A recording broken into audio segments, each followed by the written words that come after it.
Good morning, I'm your host, and welcome to your Stylo News Intel update. This is the Europe Situation Report for July 28, 2026. Today, we're bringing you a calm, impartial look at the geopolitical flashpoints currently shaping the continent. As always, our analysis is driven strictly by the latest open-source intelligence.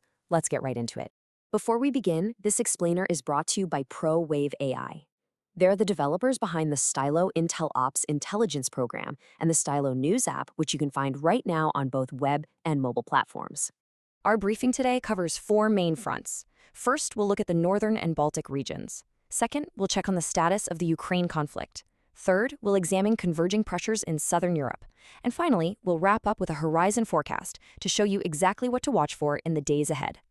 Let's start with Section 1, the northern and Baltic regions, and our current threat assessment there.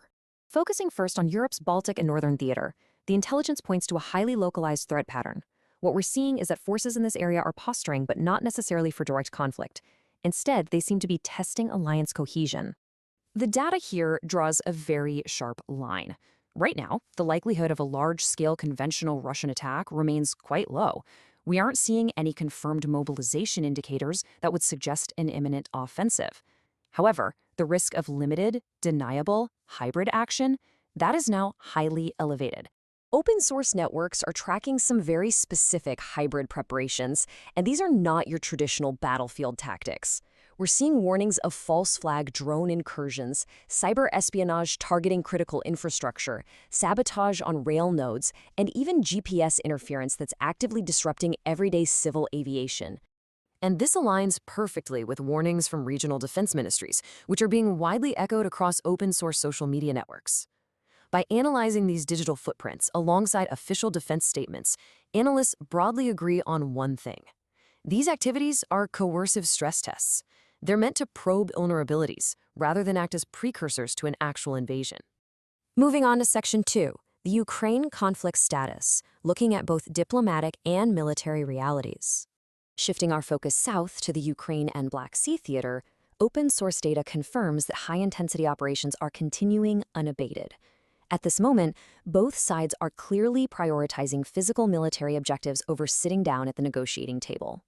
The intelligence actually reveals a pretty stark disconnect here. On the diplomatic track, a near-term peace settlement appears highly unlikely. Instead, negotiations are primarily being used to shape the public narrative. But meanwhile, on the military track, the situation remains highly escalatory. We're seeing massed drone and missile strikes, along with deep territorial incursions. So what does this mean for the broader European public? Well, the immediate danger is indirect spillover.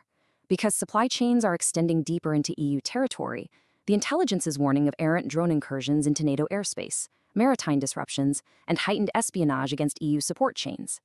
These are the kinds of escalations that directly impact local economies, energy markets, and everyday civilian security. Now for Section 3, Southern Europe and its converging instability. When we look at the Mediterranean basin, it becomes very clear that this region serves as a frontline. It's incredibly vulnerable to geopolitical shocks that originate in the Middle East and North Africa. The intelligence here traces a very clear cause and effect flow when it comes to energy security. Escalating tensions in the Middle East drive maritime disruptions in the Red Sea and the Strait of Hormuz. And because Southern Europe depends heavily on secure maritime trade, those distant disruptions translate directly into economic and energy market shocks for nations like Italy, Greece, and Spain. Internally, the region is also managing immense security strains.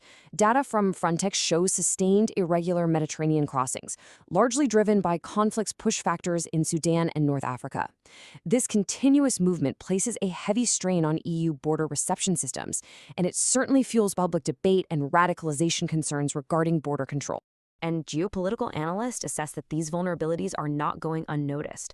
Reporting indicates that Russia actively utilizes these migration narratives, alongside the instability in Africa, to deliberately weaken EU and NATO cohesion right here on the southern flank. Which brings us to Section 4, our horizon forecast and key watch points. Based on all of these converging patterns, we advise monitoring a few specific high-probability events in the coming days.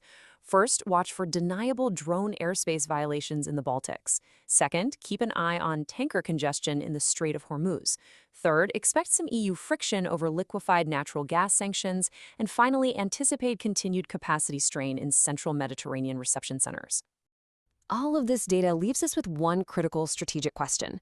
How exactly will European stability hold against this unprecedented convergence of northern hybrid threats, southeastern energy disruptions, and sustained Mediterranean migration flows? It's a complex picture, and one we will continue to track closely. That concludes today's explainer of the Europe Situation Report.